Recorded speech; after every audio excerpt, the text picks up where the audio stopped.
Il est 21 h. Nous sommes à Fass, un des quartiers qui constitue la commune de Gueule-Tapée-Fass-Colobane, située au cœur de Dakar, la capitale sénégalaise. La commune a une urbanisation en constante accélération. Créée en 1857, la ville a une place considérable dans la vie économique et sociale du Sénégal. Avec une superficie de 2 km² 375 pour une population de près de 64 000 habitants en 2020, elle constitue une forte concentration humaine avec 26 900 habitants au km². Les rues ne désemplissent pas, même à une heure aussi avancée de la nuit. Ici, pour beaucoup de jeunes, c'est le moment de se retrouver autour du thé ou dans les restaurants populaires appelés Tangana. Tels des lieux d'exutoire, les jeunes s'y rencontrent pour discuter et se soulager des tracasseries de la vie. Ces échanges pouvant parfois durer jusqu'au petit matin. En effet, ceci témoigne à suffisance d'une démographie élevée, d'un taux de chômage endémique et d'une pauvreté accrue qui gangrène la localité. Pourtant, la commune est riche de par la jeunesse de sa population, avec 3 personnes sur 4 qui ont moins de 35 ans. Nous avons plus de 65% des jeunes qui sont âgés de moins de 35 ans et qui ne travaillent pas en majorité. Ils n'ont pas fait de bonnes études. Il y en a qui ont fait de bonnes études, mais la majorité n'ont pas fait de bonnes études. Et on n'est pas très riche dans cette commune. La commune de Gueule-Tapée-Fass-Colobane a une particularité. C'est la seule commune du Sénégal où vous pouvez commencer le préscolaire, le primaire, le secondaire et l'université sans prendre de bus. Tout est autour de Fass, Gueule-Tapée et Colobane. Fass, quand l'exode rural avait atteint un certain niveau, toutes les populations de l'intérieur qui venaient au Sénégal, qui venaient à Dakar, allaient habiter Fass parce que c'est là où le loyer était le moins cher. C'était des bidonvilles il y a quelques années, quelques dizaines d'années. Donc, beaucoup de populations, c'est pourquoi je dis c'est un Sénégal en miniature, beaucoup de populations sont venues du sud, du nord, de l'est, etc. Ils se sont retrouvés ici. Et en plus, tous les étudiants, parce que la seule université qui existait au Sénégal, c'est l'université Cheikh Anta Diop, est là. Et donc, tous les étudiants qui débarquaient à Dakar, qui n'avaient pas de place dans le campus, trouvaient des petits logements, des petites chambres d'en face, dans Gueule-Tapée. Ce qui fait que c'est une concentration de communautés diverses. La précarité dans la commune Gueule-Tapée-Fass-Colobane contraste fortement avec le niveau de vie de ses voisins, considérés comme des zones bourgeoises. À 7 h, une nouvelle journée commence. Les hommes s'activent pour les besoins du petit déjeuner. Les femmes ont déjà rejoint les marchés pour y mener leurs activités qui, pour la grande partie, tournent autour de la vente de poissons, de fruits et légumes, entre autres. L'informel engrange presque toutes les activités génératrices de revenus, notamment dans le quartier de Colobane, qui abrite un des marchés les plus célèbres du pays. Considéré comme un Sénégal en miniature, toutes les langues y sont parlées, toutes les ethnies s'y rencontrent et elles concentrent à elles seules un fort taux d'exode rural. La commune souffre ainsi de sa forte croissance démographique. Il fallait donc transformer le plomb en or et faire de cette importante population une force plutôt qu'une faiblesse. En 2018, le Bureau régional pour l'Afrique de l'Ouest et du Centre de l'UNFPA, le Fonds des Nations Unies pour la population et la mairie de la commune de Gueule-Tapée-Fass-Colobane ont choisi la zone pour dérouler la phase pilote à travers le projet Fass émergent. Le but du projet est de permettre aux populations de la commune de bien prendre la place qu'elles se donnent dans l'œuvre nationale de transition réussie vers le statut d'économie à revenu intermédiaire à la fin des années 2030. Cela signifie pour elles la pleine dignité d'une qualité de vie familiale et communautaire valorisante et de capacité d'auto-organisation à la hauteur des défis économiques, sociaux et environnementaux. C'est ainsi que la capture du dividende démographique, cette approche stratégique développée par l'UNFPA, y est mise en œuvre. Il s'agit simplement d'un bonus économique qu'un pays ou une communauté peut avoir accès lorsqu'elle transforme la structure de sa population d'âge. Donc lorsque nous pensons d'une situation où une infime partie de la population travaille pour prendre soin de la grande majorité, à une situation inverse, où il y a une plus grande partie de la population qui travaille, qui contribue, qui produit, qui crée de la richesse et qui dégage une épargne qui permet un peu de financer l'investissement qui sera un peu à l'origine de l'amélioration des conditions de vie de la population générale. Donc une telle transition passe naturellement par la baisse de la mortalité maternelle infantile qui va un peu se traduire par une augmentation de la population en âge de travailler. Et lorsque maintenant des investissements sont faits dans l'éducation pour améliorer un peu leur niveau de productivité, mais également dans la formation et la création d'emplois productifs, nous arrivons à ce qui a permis aux pays asiatiques d'augmenter leur croissance économique entre 33% et 66%. L'objectif, je le rappelle, c'est pousser la commune à se développer à partir de la base. Les composantes de ce projet, c'est la santé. Et déjà, pour montrer la bonne direction, on est en train de faire un centre de santé qui va être une maternité moderne. Le matériel est déjà disponible, les travaux sont en finition. Je pense que dans un mois, deux, on n'en parlera plus et ça va être fonctionnel. Le deuxième levier, c'est l'éducation. Et pour l'éducation, faites le tour des écoles. On a beaucoup accompagné les écoles. On est en train de former les jeunes dans tous les domaines, même la formation dans des métiers, en finançant ces enfants-là après pour qu'ils réalisent leur projet. Il y a le volet autonomisation des femmes. Nous avons mis en place un certain nombre de moyens financiers pour accompagner les femmes. On a mis en place une unité de transformation des fruits et légumes qui existe déjà. On va apprendre aux femmes à transformer combien important ces produits, les mangues qu'il y a en Casamance, c'est des milliers de tonnes qu'on reverse dans la rue. Donc on y a mis ça en place. Il y a une autre composante qui est la transparence dans la gestion. Et ça, les élus sont formés sur la question. Les populations savent ce qui se passe. C'est tout cet ensemble-là qui fait face émergent. Et dans chaque élément de ces quatre composantes, nous avons déjà établi quelque chose. 3 ans après le démarrage du projet Face Émergent, l'UNFPA a publié un ouvrage avec le titre suivant: Capture du dividende démographique au service de l'émergence, cas de la commune de Gueule-Tapée Fass Colobane. FASS est une opération pilote. Je l'ai d'ailleurs souvent appelé un incubateur. Et c'est ça d'ailleurs qui justifie un peu mon implication personnelle, parce que je ne suis pas censé mener des opérations dans un pays. Ça, c'est le rôle du bureau pays.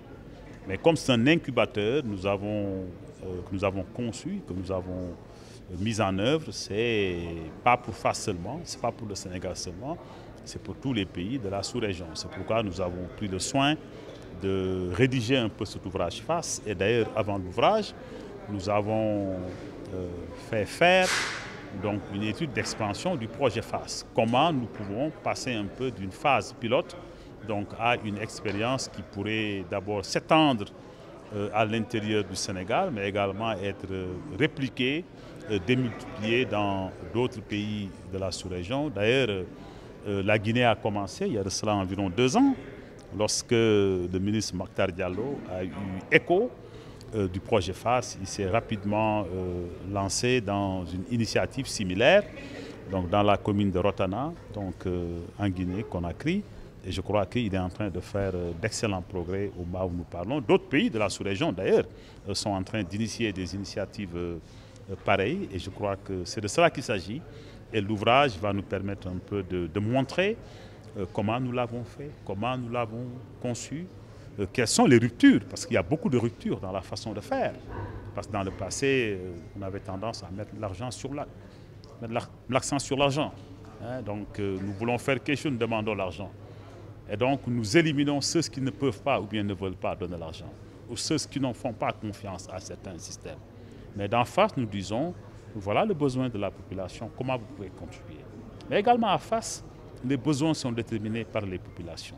Les populations, les communautés, les organisations de la communauté prennent le leadership, se sont appropriés du modèle et je pense que ce sont en train vraiment de redessiner un peu leur futur. Qui devrait être un projet pilote pour l'Afrique, pour le Sénégal, pour l'Afrique.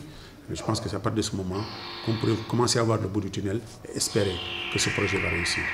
Et toutes mes prières, c'est pour que ce projet réussisse, parce que c'est un peu notre bébé. Et nous sommes l'espèce de cobaye. Si ça échoue, ce serait dramatique. Nous mettons le maximum pour que ça réussisse. Et le lancement du bouquin d'hier, le bouquin lancé par Mabiki Ngom, la capture du dividende démographique, le cadre de la commune de Gueule Tapée Fass Colobane, je pense a eu la portée recherchée, parce que le chef de l'État, après l'avoir lu, fait une préface du livre et il a dit la dernière phrase de sa préface, c'est de dire qu'il lance un appel à toutes les mairies du Sénégal et de l'Afrique de s'inspirer du modèle de Fass émergent. Donc l'idée est géniale. Les hommes qui portent cette idée sont disponibles, prêts à aller jusqu'au bout. Je pense que nous devons tous dire Alhamdulillah, sachant qu'on y arrivera.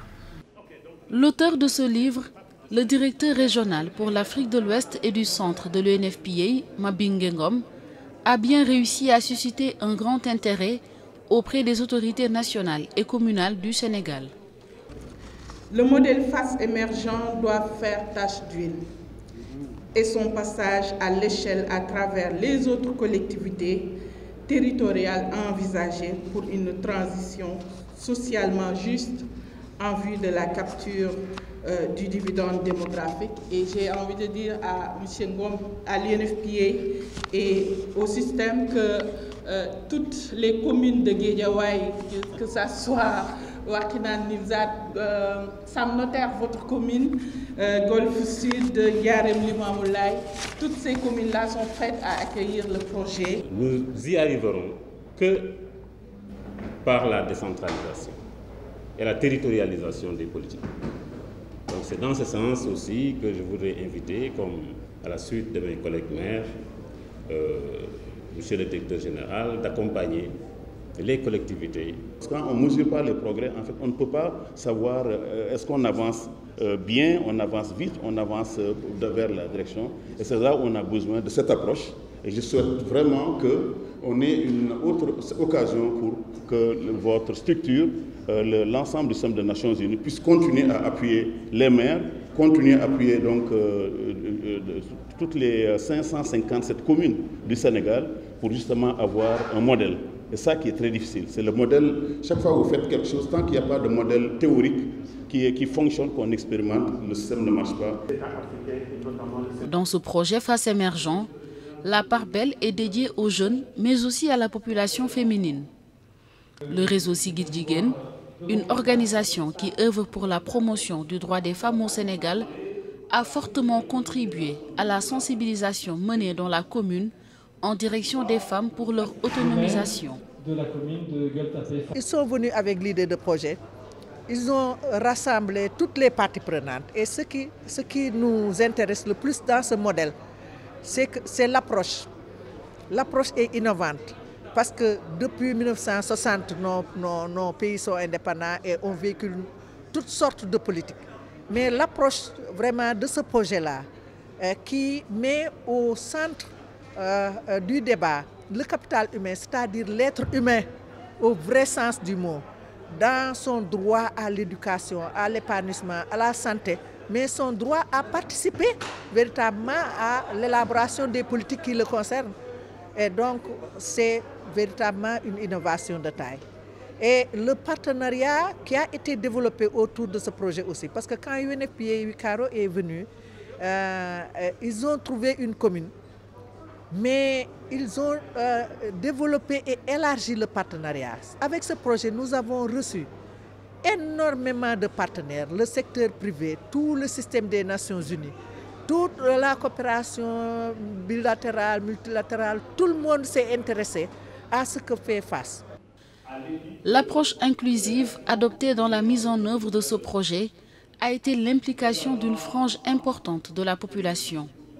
Nous avons une structure sanitaire qui a été tellement développée que vraiment on ne pensait pas que FASS pouvait avoir une structure sanitaire de cette envergure. Donc ça c'est d'un. Bon, au niveau de l'enseignement, au niveau de la santé, au niveau des structures, bon, tout cela, il y a eu des développements, c'est visible quand même. Donc nous avons senti quand même qu'il y a eu le développement au niveau de FASS. Et le projet finance des GIE, finance les couturières, les coiffeuses. Le projet finance beaucoup de personnes, surtout les femmes et les enfants. Pour financer quelqu'un, avant de le financer, il faut d'abord la former. Pour le projet qu'elle a écrit, ce qui fera d'elle un entrepreneur.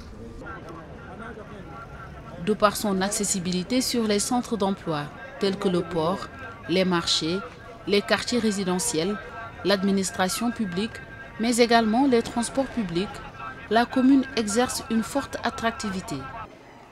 Le maire de la localité est un acteur majeur du projet FASS émergent. Beaucoup d'innovations ont été apportées dans sa commune. Nous avons mis en place un guichet unique. Cela permettra aux jeunes de la commune, aux femmes de la commune, aux personnes de la commune, de ne plus sortir de cette commune pour aller chercher quelques types de documents dont ils auraient besoin. Si tu veux monter un projet, vous passez par ici, on vous formalise, on vous forme, on fait l'étude du projet, on vous finance. Donc le guichet unique va rapprocher davantage les populations à la mairie. Ils sauront davantage ce qui se passe ici, c'est quoi le projet FASS émergent, ça les intéresserait beaucoup plus. Et je pense que c'est seulement dans ces conditions, quand les populations vont totalement s'imprégner de la chose, que ce projet, qui devrait être un projet pilote pour l'Afrique, pour le Sénégal, pour l'Afrique, je pense que c'est à partir de ce moment qu'on pourrait commencer à voir le bout du tunnel et espérer que ce projet va réussir. Nous magnifions l'idée du projet à FASS. Parce que c'est arrivé au moment où vraiment beaucoup de questionnements étaient en vigueur. Surtout sur l'atteinte des ODD, la façon dont les mairies prennent en charge les domaines de développement, leur attribution, leurs compétences transférées, la manière où l'État, avec laquelle l'État gère la décentralisation, la territorialisation des politiques publiques, je l'ai dit. C'était vraiment des questionnements terribles, comme dans toutes les communes du Sénégal, les 547 communes.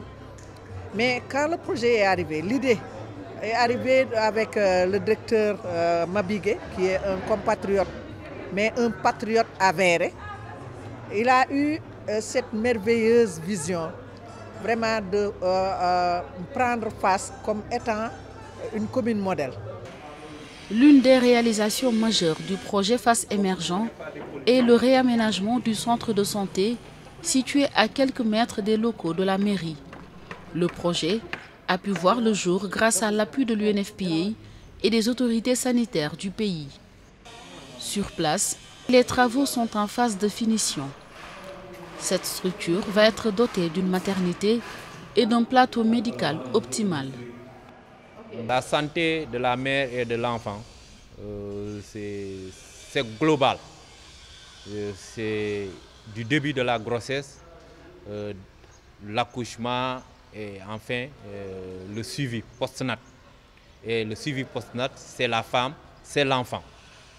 Et FASS ne disposait pas d'une maternité. C'est avec le centre que FASS va disposer d'une maternité. Avec vraiment, ça va nous permettre de suivre toutes les femmes qui sont en état de grossesse.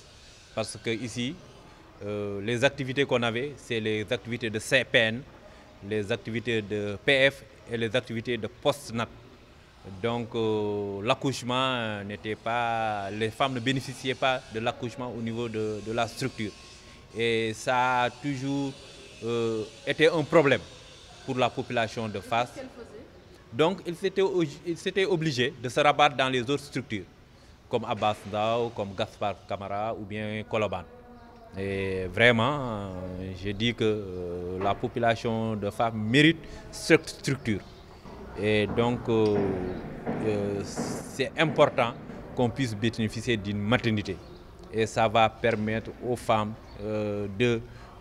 parce qu'il y avait beaucoup d'accouchements à domicile. On est parti d'un endroit très exigu où il y avait quelques services. Donc pour construire une infrastructure de qualité, donc avec des services beaucoup plus diversifiés, ce qui d'ailleurs facilite un peu l'intégration. Donc les femmes n'ont plus besoin d'aller à Abass Ndao, elles peuvent se faire servir à Fass. Et chemin faisant, on libère de l'espace pour Abass Ndao. Deuxièmement, les services qui existaient à Fass ont été pratiquement démultipliés. Et mieux, dans l'infrastructure, il y a même des logements donc pour le personnel, ce qui va aussi assurer une continuité des services et qu'une femme qui doit accoucher n'aille pas très loin. Ou que, je pense, si le médecin est sur place, je pense qu'une intervention rapide pourrait être donnée, etc. Donc je pense qu'il y a énormément de choses qui ont été apportées donc, au niveau de l'infrastructure, au niveau en tout cas de l'offre de services et même des services, comme je le disais, qui n'existaient pas à Fass, donc sont maintenant existants. Donc, et il y aura une facilité en termes d'accès. Je pense qu'il y aura un élargissement de la gamme de services. La qualité va se renforcer parce qu'aujourd'hui, nous allons intégrer des services. Nous n'allons plus séparer la santé de la mère de la santé de l'enfant ou des autres considérations. Et c'est à l'intérieur de Fass. Les habitants du quartier saluent la construction de ce centre de santé qui, selon eux, va combler les manquements en matière d'infrastructures sanitaires. Je trouve que cette initiative, c'est à féliciter et c'est aussi à encourager parce que ça permet à beaucoup de femmes d'avoir des soins et de se soigner, d'aller à l'hôpital sans avoir des problèmes. Ce centre de santé vient à son heure car nous les femmes, nous rencontrons beaucoup de difficultés en ce qui concerne les soins de santé reproductifs. Avec cette structure, nous pourrons bénéficier d'une bonne prise en charge. Vraiment, je suis très contente de la construction de ce centre car la santé est primordiale et elle n'a pas de prix. Les naissances précoces sont régulières dans la commune avec un taux de fécondité des adolescentes estimé à 43 pour 1000. Ceci est notamment causé par le tabou qui entoure encore les sujets liés à la santé de la reproduction. Avec le projet Fass Émergent, un centre de conseil ado a été érigé dans le quartier pour permettre aux jeunes de mieux s'informer. J'étais venu pour demander des informations au père. Oui, au début, j'avais des problèmes parce que mes parents ne comprenaient pas l'importance de ce centre.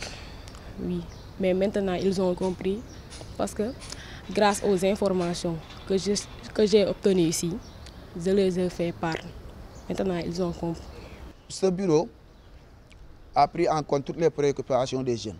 Comment faire pour que les jeunes puissent s'épanouir au niveau de la santé et de la reproduction, avoir la bonne information. Et comment aussi faire pour insérer d'autres jeunes qui sont dans les maisons, dans le milieu professionnel à travers ce projet ou à travers d'autres projets similaires à ce projet, notamment dans la commune de Gueule-Tapée Fass Colobane. Je suis un acteur de ce projet. Avant ce projet, j'ai fait mes études, j'ai eu mon bac, j'étais à la FASEC.